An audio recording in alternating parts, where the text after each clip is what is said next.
So I thought I'd start by just giving you all a little bit of background about the Midlands Innovation Immunology Network, and then where the EV network fits within that. So online discussions about developing an immunology network within the Midlands region started around May 2020. And in June that year, through Alex's support, we managed to meet up with immunologists across the region who all were unanimously in agreement that we should sort out and generate a Midlands Innovation Immunology Network.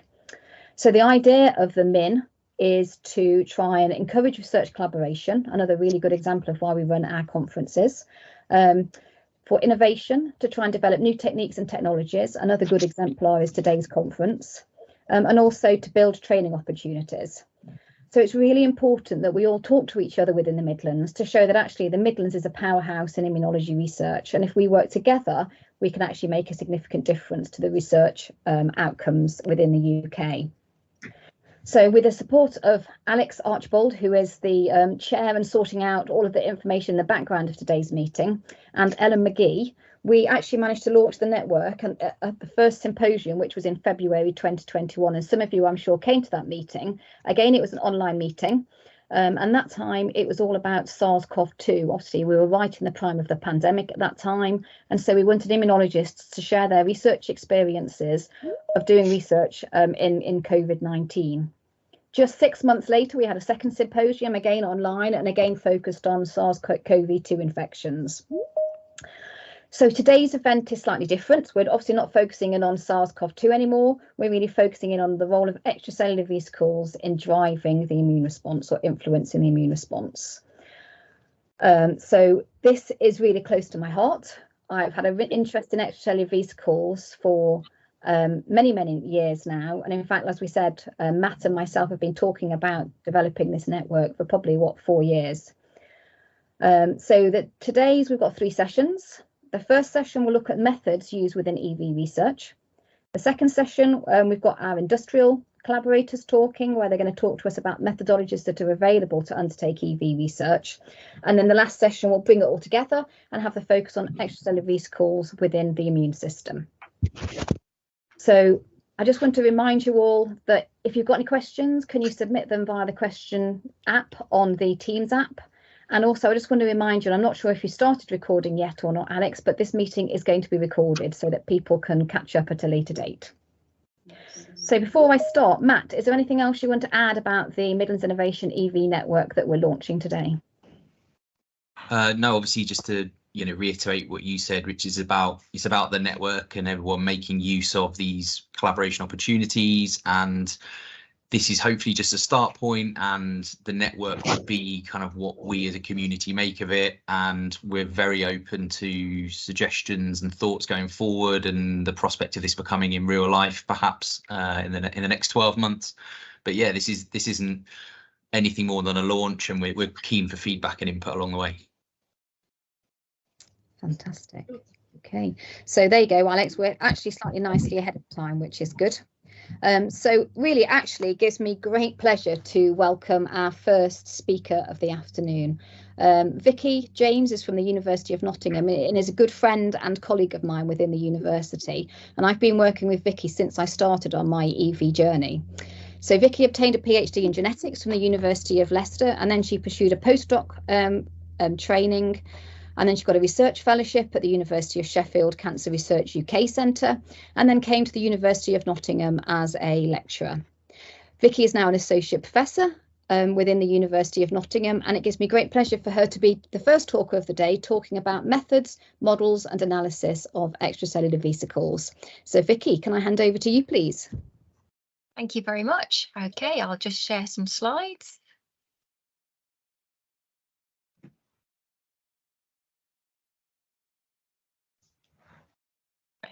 Okay, hopefully everybody can see that okay. Yeah, we can see that perfectly. Thanks, Vicky. Brilliant.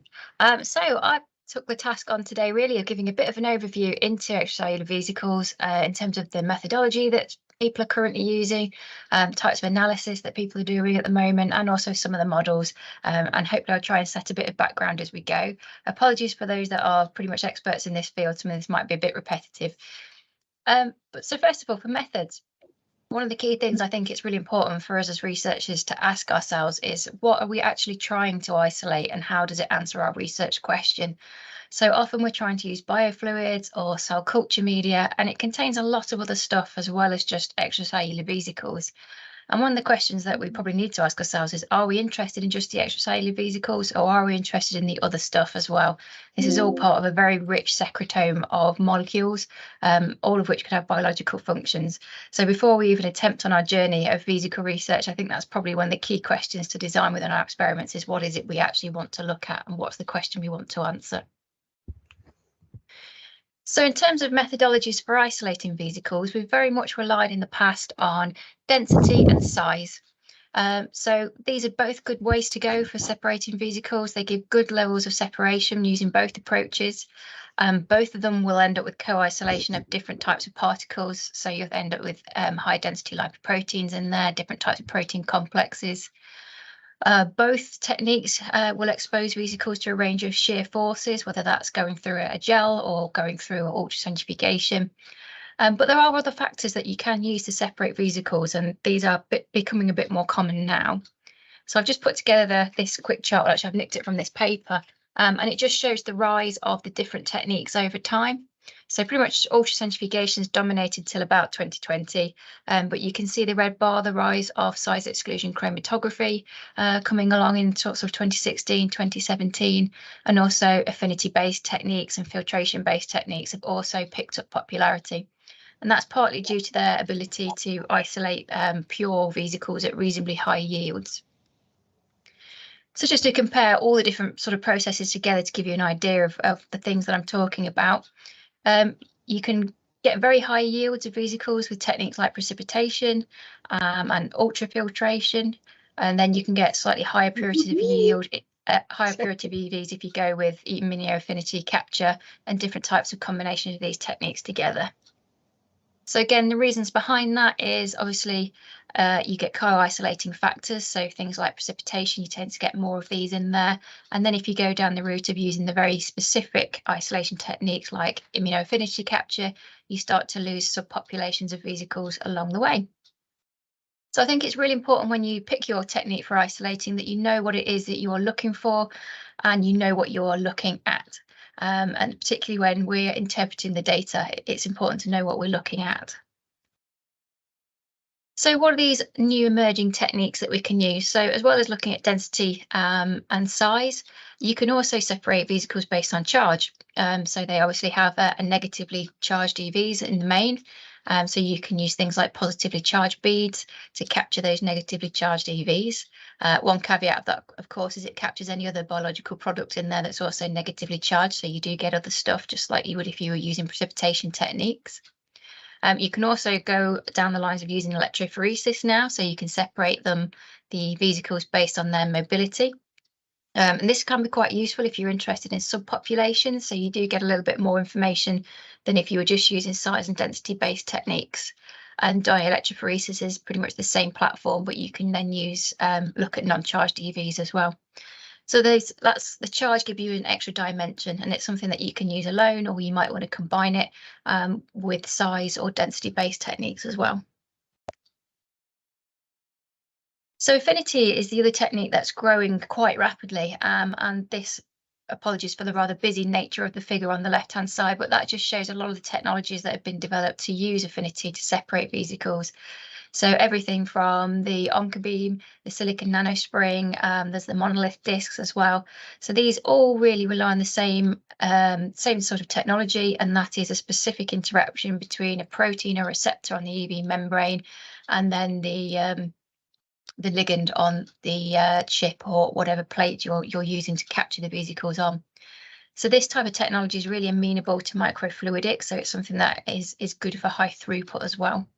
So the pros of this type of technique is it's really specific, but it really does depend on you already knowing what your protein receptor interaction is going to be. So the cons to that is it's very specific. You will only capture the subpopulation of vesicles that you set out to capture, and you will lose everything else. And it's also pretty expensive as a technique. So that's just a little bit on isolation techniques. So what about the analysis side of things? So really it comes down to what do we want to know? So there is a set of MySeb guidelines out there which gives you details about what the expectations are for publication. But when we're thinking about analysis, I always like to think, what is it that we actually want to know from the samples that are going to answer our research questions? So the first one is usually, what have we actually got? So looking at the size and EV surface markers as well as their cargoes and finding out what else we've got in our samples as well as EVs. How much have we got in terms of concentration, and what does that fall into in terms of the subpopulations of EVs? And what's the quality? Are these EVs intact, deformed? Are they going to be any use for functional studies? So nanoparticle tracking analysis is one technique that most people will be familiar with. It's available probably in all of our institutions, I would imagine, and that looks at size and concentration. So for NTA to work, it basically bounces a laser off the surface of the EVs. Camera picks up the scatter, and then the software computes how that scatter is being moved around under Brownian motion to work out what the diameter of the EVs actually is. Pros of this technique is it's really easy to do the sample prep, and it's very fast, and it performs everything in liquid phase. But the cons are it doesn't really have the ability to look at larger overlapping vesicles. It can't really distinguish different subpopulations of vesicles apart from on size.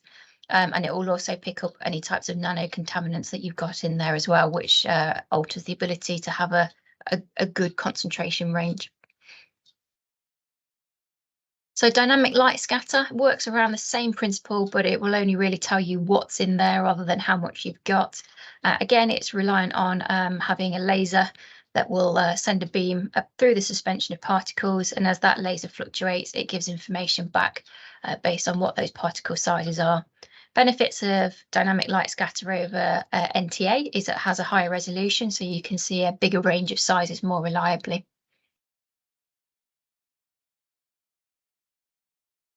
So tunable resistive pulse sensing was popular probably about 5 or 6 years ago now, but I see less and less people using it, and I think that's just because it's a little bit tricky to use, but it's quite a clever technique in that it uses electrical resistance. So you basically have a little plastic pore filled with an electrolyte solution.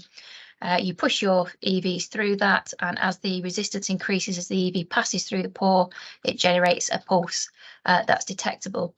It gives you an awful lot of information for a small amount of sample, which can be incredibly useful when you're working with biofluids. So it's looking at surface charge of the vesicle, so it can pick up different subpopulations really well. As I said, it's a little bit tricky to use. The pores can easily get blocked, and sometimes if your vesicles are quite small, it's difficult to get a signal above background. But it is quite a useful technology to keep in mind. And then the other one that's used by most people is transmission electron microscopy. So this one's really important for our QC. So at the end of the talk, I'll give you a little bit of information about some of the models that we've been using. And when we've been using in vivo models, the quality and QC of our EVs has been absolutely essential in order to get good, consistent and reliable results. So TM really works by passing, as you probably know, a beam of electrons through the sample. It then collects it and magnifies it into your image. So the top ones on the left-hand panel are EVs taken through standard transmission electron microscopy, but you can also use cryo-EM as well. So the panel at the bottom is cryo-EM, where the EVs have been snap frozen before imaging.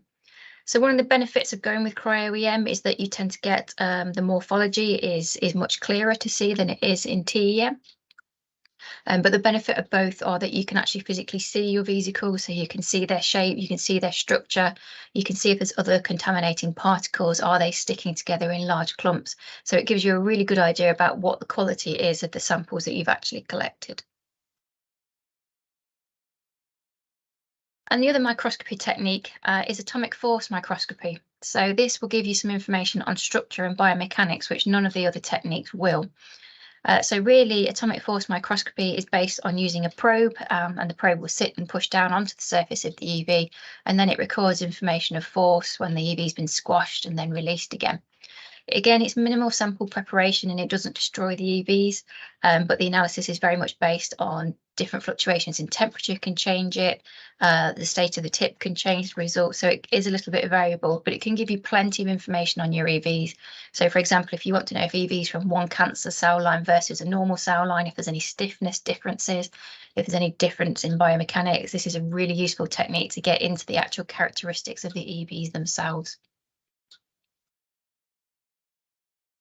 And then the final one is flow cytometry, and I'm not going to say very much about this one because there's a great talk coming up at the end of this session about flow cytometry. But this really, depending on how many markers you use, it gives you an awful lot of information about the what and also about potentially how much you have as well and the different populations.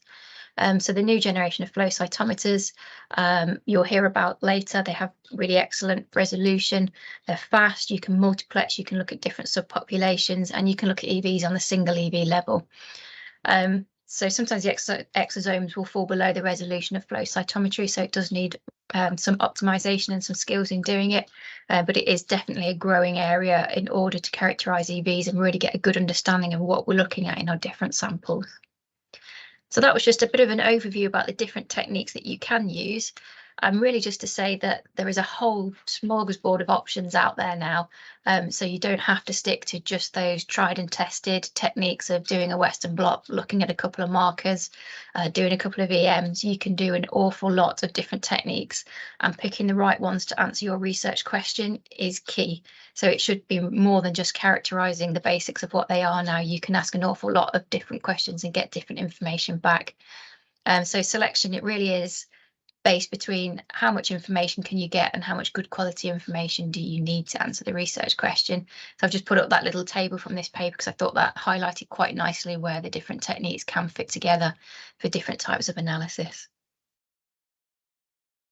Okay, so finally models. So this is work that we've done actually in my group. So we do a lot of work with in vitro models. So we work from the very simple 2D models all the way up to the more complicated 3D organoid models.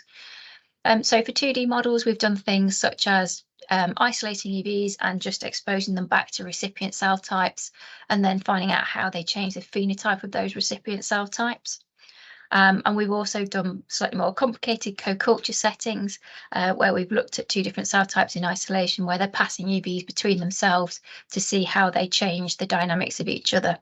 So one of our settings for that has been with prostate cancer cells and bone cells, where we've looked at how they track communication between sharing EVs together, as well as the rest of their secretome, and been able to show how the EVs actually modify osteoblasts to promote cancer metastasis. So as I said, we've already also worked with 3D organoids type systems, and this is an image actually of some stromal cells growing, and they've also got the starts of some vascularization going as well. And we've been having a look to see how the EVs move within these 3D organoid models using labels and tracers to show where they're released in terms of the tips of the vessels, as well as how deeply they penetrate into the stromal cells as well. So there's a range of different tracers that you can use for EVs now. So you can label the lipids, you can label the surface proteins, and you can also label the cargo contents as well. So we also do some in vivo modelling. So tracking in vivo vesicles in vivo can be quite difficult, and their biodistribution changes a lot depending on the quality of your EVs, how you've isolated the EVs, and also how you introduce them into your in vivo modelling. So this is some EVs which we have labelled using a lipophilic dye. So this dye has incorporated itself into the lipids of the vesicle structure, and then we've used tail vein injection into mice to get it into the circulation. And these are vesicles from prostate cancer again, so we would expect these vesicles to end up in the prostate. We'd also expect them to end up in areas of the bone where you might then go on to get cancer metastasis. And the images I can show you here is just to show that when we inject these vesicles, we do see them actually ending up in bone. So where you can see those red and yellow parts on the images, that's where the vesicles are starting to accumulate over time. And then on the very right hand side, that's other organs. So you can see that they're not actually accumulating in these other organs. So we found that the key to this was actually preserving the functions of the EVs was absolutely critical. So certain isolation techniques, we could not get these results from. We just saw EVs going absolutely everywhere to every single organ. And it took some optimization to find out what the best methodology for isolating those vesicles was before introducing them in vivo. So that just goes back again to knowing what your research question is, how you want those EVs to perform in your experiments, and how that's going to influence actually how you isolate them. And then finally, EV cargos. So I got started in EVs in about 2012, 2013. So I've been in the field for a while. But before that, I was an RNA biologist and have a special interest in small RNAs. So one of the things that we've done in our group is learn how to track RNA cargos of EVs. So we can use labels that will label the RNA within a cell. We can then track how those labeled RNAs are incorporated into vesicles, and then how those vesicles then deliver that RNA into the host cell. So we can do this tracking with different coloured labels so that you can see it under microscopy where the EVs are moving to and when they've landed onto recipient cells. And also we can do this in a way where we can actually use a tag on those RNA labels and pull back the RNAs once they've been delivered to a recipient cell. So we've done this experiment to show that EVs from different cell types will deliver different types of RNA to different recipient cells. And that goes some way into explaining how your EVs can have a multitude of different functions and different effects, depending on the different cell types that they're communicating with. But you can do this type of technique beyond RNAs. You can do this with proteins as well, using different SILAC dyes. And there's different tracking techniques you can use as well in terms of the fluorescence to see how those cargos move into the different areas of recipient cells. So that's just to acknowledge all the people that were actually involved in all the work that's been put together. Hopefully that provides a quick overview and a good background setup for the talks that are coming for the rest of this session. So I shall just stop sharing.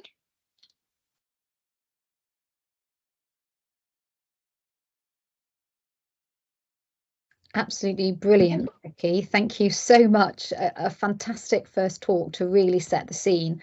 I've got some questions. If anyone else has got any questions, can they put them in the Q&A? Just have a look now. There's no questions at the moment. So I'll start, Vicky, while people think about some questions, if that's okay. So with the size exclusion chromatography, what size EVs can you actually isolate, and how accurate, or how, so what's the purity of the isolation once you've done it via size exclusion chromatography? Yeah, that's a really good question. So the size range depends on what you pack the column with. So different gels, different sizes. So anything from, I would say, in my experience, reliably down to 50 nanometers. And then we've been all the way up to sort of 350 nanometers and got good consistent results in those size ranges using sort of Cephros 4B as a packing material. But I know other groups use different packing materials for their columns and get slightly different size ranges. In terms of yield, slightly lower than ultracentrifugation usually, but the purity is usually slightly better than we've had with ultracentrifugation, and definitely quality of EV at the other end has been better. I was going to say, I think that's why ultracentrifugation has gone down in popularity, because of the quality of the EVs that you get back at the end. And again, any more questions coming before I ask my next one? No? Okay. So I'm just trying to think of a reason why you'd want to look at a tetraspanin specific population of EVs. And maybe it's my lack of knowledge of EV function, but could you sort of give me some benefits of pulling out, for example, just a CD9 positive EV population? Yeah, so different tetraspanins could give you some information on the origins of the EV from in the recipient cell itself. But also people are interested in just the different subpopulations. So if you have CD9 and CD63 together, are you looking at a different type of cargo? It helps if you're interested more, I think, in the fundamentals of the EV subpopulations than anything else. And there was a really neat paper out a while ago where they actually were looking at EVs that came from a cancer cell line, and rather than using a single tetraspanin, they used a cancer-specific receptor to pull out the cancer-specific EVs from the biofluid, which worked really, really nicely, which is just another adaptation of that. So I think they used something like CD9 and CD63 to start with, and then they used the cancer-specific one. Okay, cool. And my very last question, do you know when the new MySEF guidelines are coming out? I don't. I think it's quite soon. Okay, I just wondered. Okay. I think it's going to be at the next ISEF conference. Right, okay, excellent. If there are no more questions, no one's got anything to add in the chat, no hands Yeah, up, I think. there's a couple of questions, Lucy. Oh, okay, I can't see those. Oh, That's it's right. in the chat, is it? Sorry, in the Q&A, yeah. So David asked, what isolation technique did you need to preserve the homing of your EVs to the bone in your prostate model? So we use size exclusion chromatography. Yeah, that was fine. And then there's a question from Ilaria. What about the density? What range can you isolate on sucrose? So sucrose gradients are usually around the same size as size exclusion. So some people do go down a bit smaller, and you can go a bit bigger as well. But again, if you're using a sucrose gradient rather than a sucrose cushion, you can get more size ranges isolated. Haven't done very much with that, so not got an awful lot of hands-on experience with that one. Cool, couple more. I'm going to go for it because I think we've got time and they don't seem too in depth. So Connor asked about if you've got experience with using fluorescently tagged RNAs within your exosomes to track their abundance or spatial location. Yeah, so we have. So we've seen if they co-localized with the different compartments within the cell type to see where they end up. We were particularly interested to see if we could track into the nucleus as well. So yeah, we've done sort of basic cell type antibody tags to look at the different compartments, and then we've seen where our tagged RNAs are and also how long they've stuck around for in those areas. Cool, perfect. Last two, and then I'll draw a line under it. Have you got any experience with bacterial or fungal vesicles? No, not yet, but it's something that we're quite interested in having a look at. I know it's getting really, really popular, and we've not tried it yet, but yeah, it would be good. Okay, perfect. So any micro people in the audience, reach out. And last question from Andrew Devitt. Thanks for the talk. I wonder if you see any changes of function in EVs, positive enrichment or post enrichment, one of the two. I'll say post enrichment. I'm going to say you forgot a T. Yes, I'm assuming you mean sort of when you pull the EVs out versus the whole secretome. So yes, we do see differences based on that. So we know EVs, at least in our story anyway, are only part of the changes that are happening, and there are non-EV related changes going on as well. Brilliant. Thanks very much. Yeah, thanks for that, Matt. They are coming on my computer now as well, so apologies I couldn't see them to start with. Right, thank you so much, Vicky. A virtual clap to say thank you very much for opening the Midlands Innovation Network launch today, and a really fantastic first talk. So yeah, thank you very much. Okay, so up to us, our next set of speakers. These are more early career research speakers. They've got just 10 minutes to do a presentation, so I am going to be quite firm on time here. So hopefully stop you after 9 minutes, so we've got minutes for questions at the end. So the first up of our 10-minute talks is Dr. Saskia Bakker from the University of Warwick, and she has 15 years of experience in cryo-electron microscopy, but for the last 7 years has been working in the Advanced Biomedical Research Technology platform at the University of Warwick. And that currently houses 2 transmission electron microscopes, as we've just heard why they're so important in EV search from Vicky. And their platform regularly is used for imaging of extracellular vesicles. So Saskia, I'll hand over to you if that's okay. Better unmute myself, I suppose. Just 10 minutes if that's okay. Yes. Here we go. So I am a facility manager, which makes me a bit of an interloper. I'm flattered that you still call me early career, but I don't think that's exactly accurate anymore either. So this is not so much an early career talk as a technobite, as you get them at conferences, where I am shamelessly advertising my facility to people who want to look at their vesicles with cryo-EM techniques. And I'll start by saying, why do we want to use cryo-TEM? Because it means the samples are still surrounded by water. Even if that water is frozen, it is still there. Whereas with what people call conventional dry state TEM, your water's gone and your vesicles really rely on that water for their structure. And once they're gone, it becomes really hard. Once that water is gone, it becomes really hard to see what structure may have been there before it dried out. And I like to show this as an example. These were called nanoparticles, but they really dried out. It forms these sort of platelet-like structures. But then if you look in the cryo on the right, you very much see that they really look like raspberries or something. So that's a really good example of how the vesicles in this case are relying on the water for their structure. Now, how do we do cryo-TEM? We plunge freeze the samples really quickly into liquid ethane, because liquid nitrogen is cold, but it is always boiling, which means that it forms an insulating gas layer around the sample if you plunge a hot thing into, or even a room temperature thing, into that nitrogen. Ethane really wants to be solid at liquid nitrogen temperatures, so that freezes your sample much faster. So we're trying to freeze the water so fast that there's no time for ice crystals to form. We then put it in a cryo holder that goes into the microscope, and then we image vesicles at the microscope. Quick on particle sizes, especially for slightly more heterogeneous samples, it really helps if the samples are between about 30 and 500 nanometers.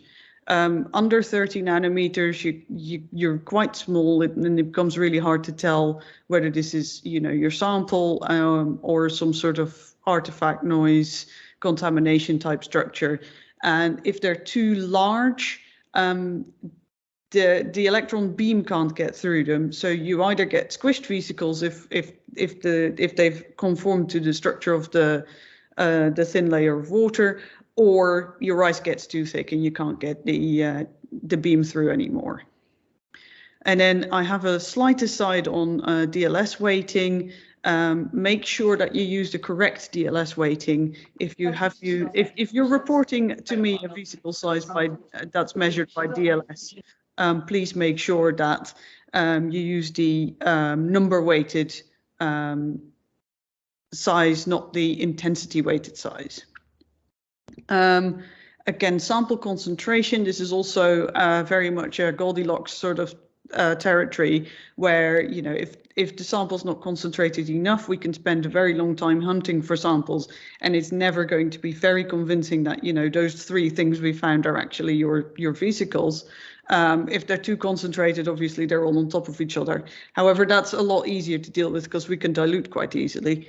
And then just right, you have a convincing number of vesicles, so you see multiple vesicles ideally per micrograph, and that always makes the imaging a lot faster and a lot more convincing. Things we can do with cryo-EM. So we can see the shape and the size, we can actually see them, and because they're still supported by water, it is a reasonably accurate view of what the particles actually look like. And then we also get an idea of the homogeneity of your sample. So how many different sizes are we talking about? What is the range? What kind of shape are they? Because the extracellular vesicles are mad in terms of their shapes and sizes. I've seen ones that are really oval or have multiple blobs sticking out at various angles, and they seem to have like entire actin structures within them as well. Other things we can do is we can look at whether stuff has encapsulated. We can tell the difference between full and empty vesicles. Here someone was trying to encapsulate bacteriophage in liposomes, and in the analysis it showed that the phage were actually associated with the liposomes, but then when we actually started looking at them, it appeared that they just bound to the outside. They weren't actually encapsulated. So that's an important distinction that we can make with cryo-TEM. And then we can see whether your liposomes or vesicles are unilamellar or multilamellar. So, are we talking nice single layers of membrane, or are we having lots of different things inside? We can also look at the membrane thickness, and we can average the membrane thickness and measure that, not just in one position, but give an average measurement for the membrane thickness. And then, as I mentioned, we can also tell whether something's full or empty. And then finally, just as an example, I have milk. Milk is full of extracellular vesicles. This started as a thing where I said to people, okay, it really helps if the sample is milky. And then I thought, what is the milkiest thing I can think of? Milk. And milk actually turns out to be fascinating if you look at it closely, or disgusting, depending on where you stood on it to start with. So there's lots of different things visible here. There's some proteins to the left of this big micrograph. There's some vesicles going on. There's some clumps of protein as well. And then here we've got some different vesicles, and I've given a blown up version here of the top vesicle in this picture, in the picture on the left.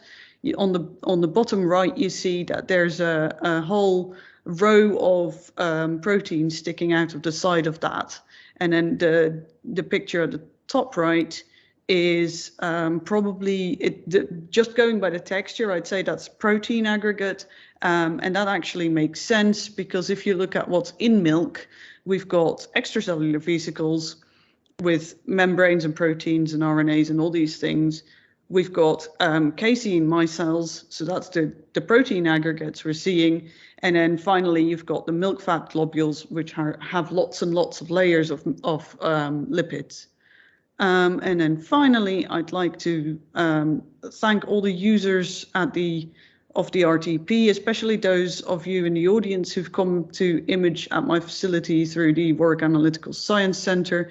I'd like to thank James for DLS measurements, and then thank you for allowing me to speak here and shamelessly promote my facility. That's great. Thank you very much indeed. So are there any questions in the chat? Matt, you're keeping a better eye on the chat than me. And if there aren't, I will quickly ask one before we move on to the next speaker. Yeah, no, there is one, but you're welcome to go first if you. Okay, so mine was just and you'll probably say there's no such answer here, but you say you need to use a decent amount or a good sample concentration to ensure that you can actually see the images. Is there a said concentration that you'd recommend that you should go above for looking at extracellular vesicles via cryo-TEM? I don't know how you normally measure your concentration, but for things like bacteriophage and stuff, 10 to the 8 is really, per mil, is really the minimum. Otherwise, it becomes a bit of a hunting expedition where you're sort of scrolling around going, where are my vesicles? Okay, fantastic. Thank you. Matt. Yeah, there's a question from Fatma who says, have you done any immunogold labeling with cryo-TEM? If yes, what type of grids and fixatives would you use? I have not. My concern would be, how do you get rid of excess label that's unbound, and how do you tell that that's not floating about or just sort of the challenge with electron microscopy, dry state or cryo, is how do you tell the difference between something that happens to be next to each other and something that's actually attached?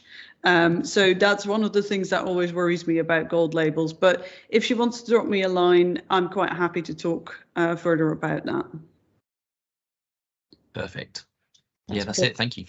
Okay. Brilliant. Thank you very much, Saskia. So 2 fantastic talks, giving us lots of background information. So it's quite okay. You've done a big plug for your facility. I think lots of people will be in touch with you afterwards. So thank you very much. Okay, so next up is Thomas Page, and I'm sorry, this is quite a quick-fired afternoon. So Thomas is a PhD student from Aston University, and he studies the link between Parkinson's disease-associated protein DJ1 and extracellular vesicles. So Thomas, I'm going to invite you straight up if that's okay, and again, if we can keep to time, that will be brilliant. Yep. Okay, it looks like my camera isn't working, but I assume you can hear me. I hope. Yep, cool. Okay. Oop.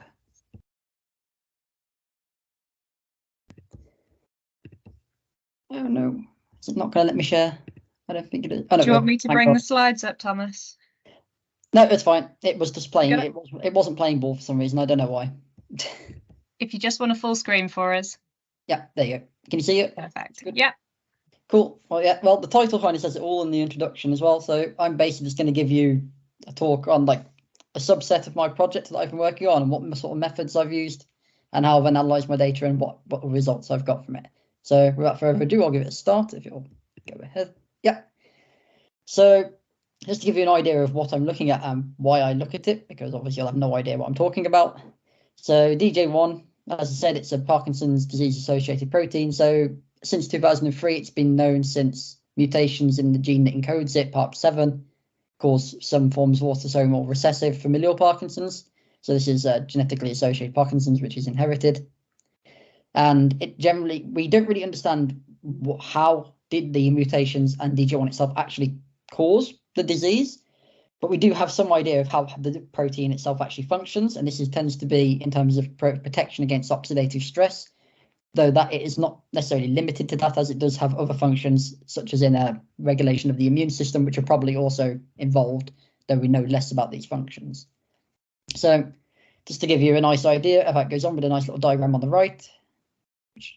So we have the nice healthy brain on the top right, where we can see the substantia region of the substantia nigra, which is the region you will expect to be affected in Parkinson's disease. So you've got these nice pigmented neurons. If you get Parkinson's disease, it may or may not be DJ1 linked. It's pretty similar in that sense.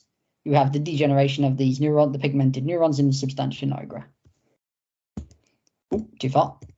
So obviously, again, I'm looking at EVs, otherwise I won't be here at an EV meeting. So why are the EVs important? And what I'm looking at in this case is because we believe that in neurodegeneration, the EVs are involved in transmitting pathological proteins such as alpha-synuclein in Parkinson's, which could transfer the effects of disease from cell to cell. So this could be from neuron to neuron, where you transfer in the proteins which are causing neurodegeneration, or it could also be involved in the neuron to glia interactions, where we've got the vesicles, say, transferring, again, pathological proteins or other such molecules, which could induce inflammatory responses, which could then, again, induce more neurodegeneration. And of course, from this, you just end up with a feedback loop where cells are just going EV to cell, causing inflammation, more death, more EV to cell in the glia, and then it goes on forever. And this could propagate the disease. So in terms of why I'm actually interested in the link between DJ1 and EVs, there has been, it's limited research on this, but there has been several papers now where they have found DJ1 inside vesicles from isolated from the biofluid of Parkinson's patients. And in these vesicles, they found increased concentration of DJ1 relative to the healthy patients. So there was quite an interesting potential link here, but we don't really know what's going on there. So this is why my project is where I'm actually looking into what's actually happening with this link and what might be going on. So to do this, obviously, I need some sort of model to look into. So in this case, I use the SHSY5Y as my cell model for my research. And the reason we use this is because it's a human neuroblastoma cell line, but it can be differentiated into a dopaminergic neuron-like phenotype. So this is important because dopaminergic neurons are the ones that are dying during Parkinson's disease. So it's the closest model we can get from these cells in terms of differentiating them. And it's also a fairly simple protocol, and they're very easy to grow. We also have the benefit of the fact that these cells have been used for a very long time in the study of neurodegeneration. So we have quite a nice background of information on the cell, which we can use to help us interrogate the data and interpret what's actually happening. We then also have the ability to modify them quite easily with genetic engineering. So in our lab, we have DJ1 CRISPR knockout variants of the cell. So we can see what's actually happening with DJ1 by not having the wild type cell line versus the cell line where DJ1 is not actually present. And over here on the right, we have a nice little image of what the differentiated cells actually look like under confocal microscopy. So we have the nice neuronal phenotype with the long interconnected nature of the cells. So, oh, no, it's not moving. There we go. So now to just move on to what I've actually done and what results I got from it. This is basically going to be a subset where I focused on looking at the differences in the size or the concentration of EV between wild type and the knockout cells. So first of all, obviously, I need to actually get some EVs from the cell, otherwise there'd be no point. So in this case, I have my cells, they're nice and differentiated. I've got my wild type and my knockout cells differentiated. I take the media off them. I do a 2000 G spin and from there for 20 minutes, and then I take the supernatant of that. And then from there, I stay in this case, for these experiments, I stain the EVs with a fluorescin-like body molecule, which stains the proteins on the surface of the vesicles. Again, and at the same time as this, I also calculate the cell number in potentially multiple different ways, or one of many ways. So there's a direct way of doing it where I can count the cells by microscopy, or via proxy, where I lyse the cells that remain after extraction of the EV and calculate the protein concentration of the cell lysates. So there, once I've got the EVs, a nice, as we've already had mentioned, I go for a flow cytometry method to analyze the actual size and concentration. So this is just via using violet side scatter, as many of you who've used flow cytometry probably know. And we separate the vesicles in the case of flow cytometry from the noise because it's very difficult to using the fluorescent, the body piece stain to make them fluorescent. And then once I've got that nice number, they're normalized to whatever measure of cell number I've used. So just to give proof of the fact that the isolation method actually works, I tried multiple different methods to prove this. So first of all, we had the help of Saskia, who's just given us a very nice talk where she did some cryo-EM of my vesicles. And we saw some quite nice vesicles from that, though we did see some very weird ones as well, as she did mention. Got some very funky shapes at some points. But that was nice because we could actually see the vesicles, so it was pretty good proof that we actually had some vesicles there. But then also I've done confocal microscopy myself of fluorescent stained vesicles. In this case, this image, they were stained with memglow rather than Vicky, which is a membrane stain, but this principle is fairly similar. And in this case, we can see some quite nice large vesicles, but we can also see some fairly small ones as well. Though we are, of course, limited in resolution compared to the cryo-EM. So in terms of getting onto the results and what I've actually found, so the very first thing I was looking at was whether the differentiation itself was causing any changes, which we can see here in the nice graph on the graph on the right. If you look at the grey bar versus, which is the undifferentiated cell, versus the red bars, we can see there's quite a large increase in vesicles produced per cell, or per protein in this case. Or the differentiation in this, well, I should say, sorry, that this is only looking at the small EV. So these are the ones that in this case, we classify as below 200 nanometer diameter. But in this case, the more important thing we got from this was the fact that there was actually a significant difference between the knockout cell, which was showing higher levels of small EV concentration than wild type. And this was consistent across both the undifferentiated and the differentiated. So it seems to be quite a consistent feature of the protein, though we don't understand why it's actually causing this increase.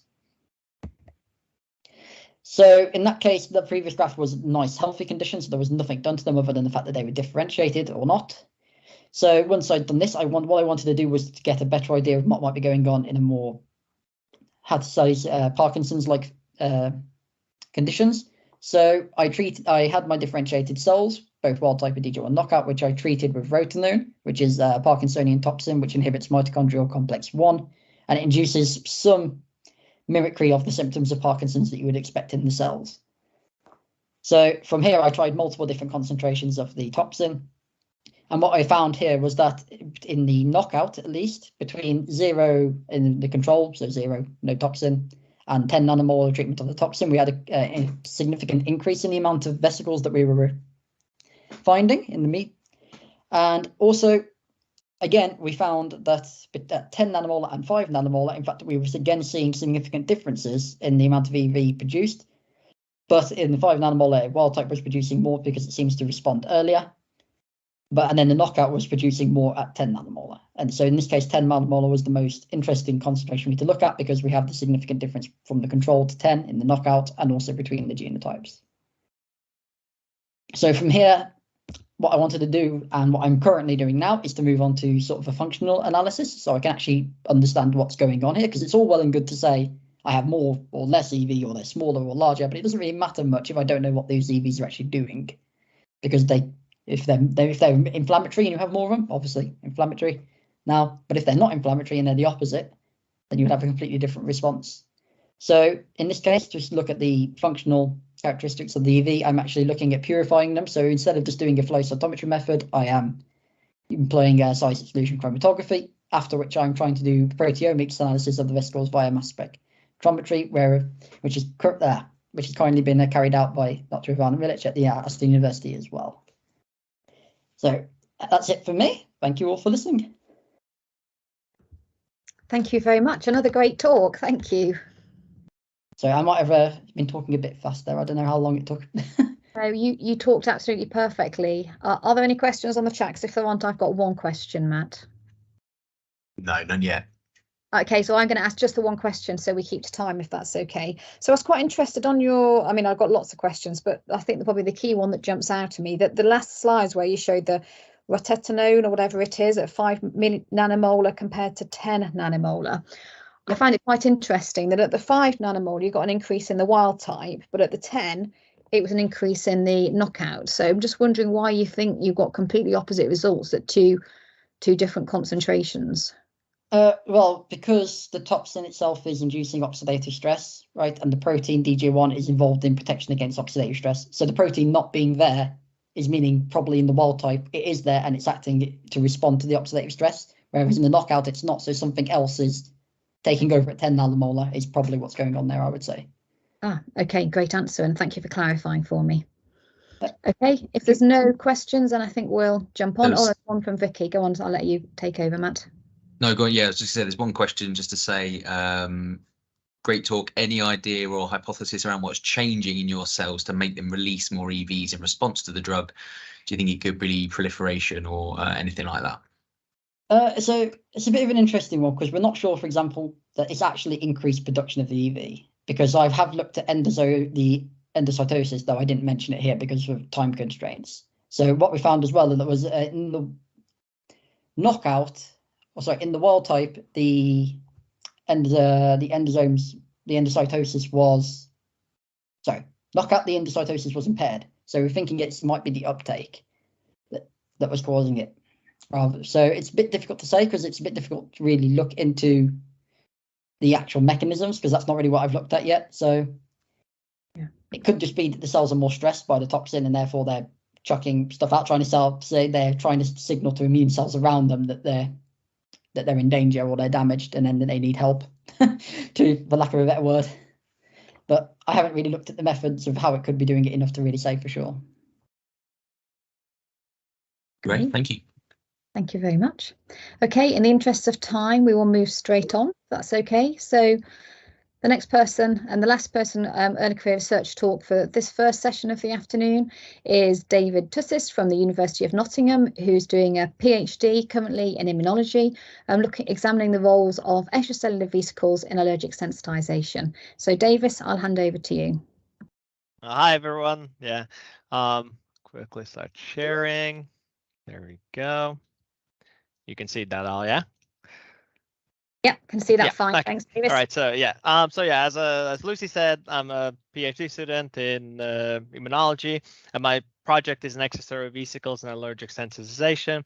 And quickly to go over like why am I looking at EVs is that I'm proposing that once the allergen has entered the body and is uptaken by dendritic cells, then these dendritic cells secrete extracellular vesicles and then interact with naive T cells to then develop an allergy. And I'm trying to look what kind of a role if they actually do that or not. So the way that I then start with my methodology to be able to look at that is I isolate PBMCs from blood. And then I do a monocyte isolation by CD14 microbeads, which were very pleasant, which pleasantly surprised us that we were able to eliminate a lot of platelets. As we all know, the platelets can generate a lot of extracellular vesicles as a contamination. So we were able to look at platelets and cells and compare the numbers. And after the isolation, we were able to see that the cells far outnumber the platelets, so we can eliminate that kind of a contamination from the method by using by using magnetic separation. And then one of the guidelines that like when you're working with extracellular vesicles in cell culture is to try to use serum-free media. However, once I used ex vivo as my serum-free media, I noticed that the viability of my dendritic cells was much lower when I used RPMI plus FBS, and we know FBS contains extracellular vesicles. And then also once I looked at the maturation markers, comparing the serum media and serum-free media, I noticed that my dendritic cells were not maturing. So the way that I've thought now how to circumvent that is by differentiating my monocytes in RPMI plus FBS. And once they've differentiated in a mature dendritic cells, I would then swap out the media with ex vivo serum-free media, which then ensures that I've washed away the extracellular vesicles from FBS, and I've also washed away the monocyte-derived extracellular vesicles. And so that once I add my stimulants such as LPS or albumin, I can say that these are produced from the maturing dendritic cells during that phase. And then, and how I look at my accessory vesicles is by using this non-fluorescent dye calcine AM. And calcine AM is very interesting because it doesn't fluoresce in its basic form, and it only fluoresces once it's entered plasma membrane and it's being cleaved by an enzyme called esterase. And once it's been cleaved, it then fluoresces as as FITSI, as in channel 2, like green. And then the interesting thing with calcine is that it only fluoresces once it's intact, like the membrane is intact. So once it leaks out, it stops fluorescing. So we're able to differentiate between intact and bursted membranes with this. And by then using an imaging flow cytometer called ImageStreamX, we've been able to develop a series of gates, where in gate A, we use a reference. We try to roughly size gate them by using 130 nanometer bead nano beads to select the gate.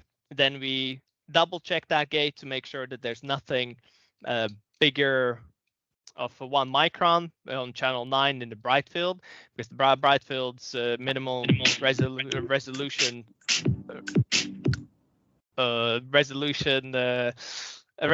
is 1 micron. So anything like it would appear in channel 9, that would mean that it's too big that we would like to look at, which we're trying to look at, small accessory vesicles.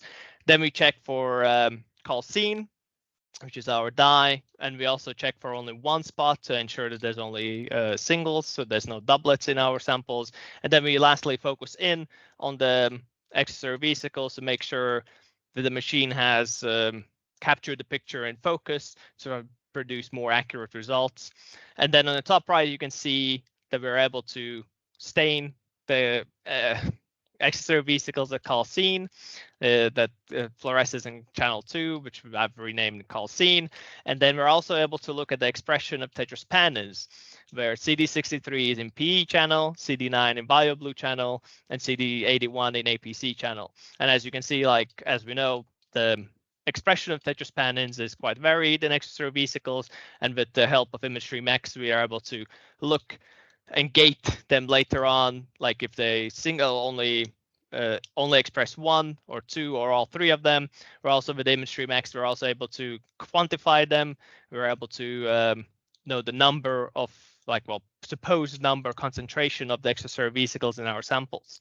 So quickly to just go over a few results that we've gotten from the image stream is by so the first one is to very nicely shows that the media that we use that doesn't contain it contains less EVs or almost no EVs to interfere with the actual samples of the cells.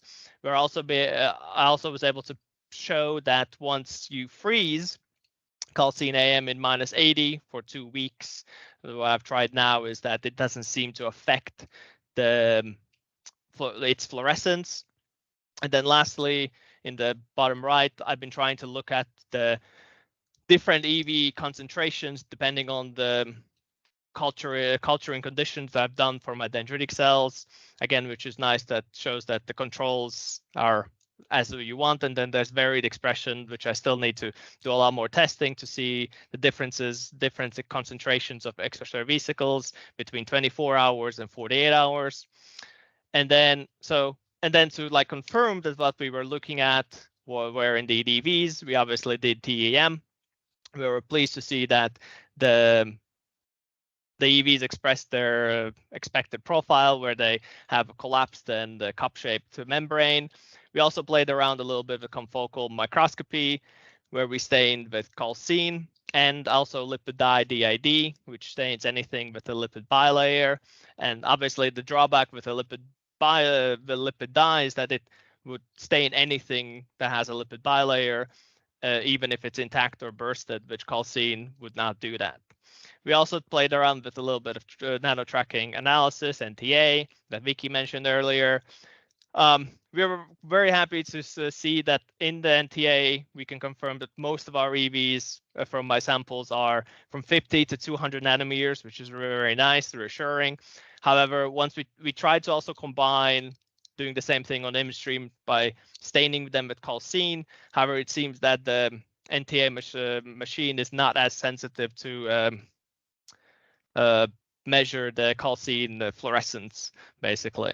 And one other thing that we're trying to like work into as well into the image stream analysis is that we are able to look at the internalization of extracellular vesicles. So we're able to stain our extracellular vesicles with calcine, and then once we introduce them with T cells, we stain T cells with CD3 positive marker, and then once we overlay the images, we're able to see that the extracellular vesicles are inside the cell.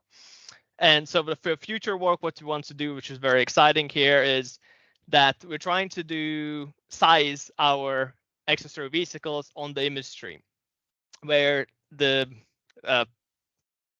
people have done a publication recently where if you create a standard curve by these nano-sizing beads with a known refractive index, then you're able to then using this Mia theory, then like kind of adjust it to make out your EV sizes. But we're still working on that and still trying to like figure out how exactly that works.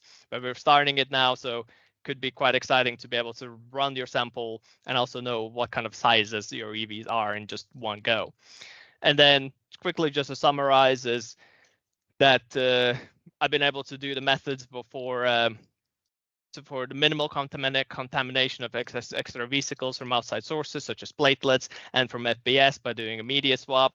We're able to quantify the extracellular vesicles with the image stream and their expression of tetraspanins and different antibodies. People in my lab have been working with epithelial cells and trying to stain the extracellular vesicles of EpCAM. So you're able to look at that in the image stream. And then hopefully once we've worked out the Mia theory, we will be able to then size the EVs. And then lastly, then you can also look at the internalization of extracellular vesicles in cells. So the image stream is quite a lot of like a jack of all trades. It can do like a lot of things, and hopefully in the future we can optimize it even better and have more accurate, more quality data. And just quickly, I want to thank everyone in Ferco Lab and my supervisors, obviously Lucy, David, and Vicky, and also my research staff like Tyler. Thank you. That's it. Yeah. Thank you very much. Another great talk. We've had a great first session. So yeah, I see some claps going up. Brilliant. Thank you very much, Davis. So in the interest of time, I've got one question, Davis. So why would you try and use calcine on the NTA? What would be the benefit of that? Or is your thinking that actually the image stream is going to be able to enable us to do all of this? So the idea was to have something to compare, to like be able to compare two different machines, the image stream, to confirm that the calcine staining is working out, like also on the NTA. And the thought was also to like, if the NTAs are resizing them, it would be nice to then, because one of the drawbacks that Vicky mentioned on the NTAs, that you cannot differentiate between different nanoparticles in your sample. So the thought was, well, if we use then calcine staining, we should be able to like at least differentiate between membrane vesicles and like non-membrane nanoparticles. Okay, great. Thank you very much. Okay, so before we move on to the next session, I just think a round of applause to all of our speakers on that first session. I think we've learned a lot about the methodologies that are available within the EV area. So I'll hand over to you, Matt, to start chairing the next session.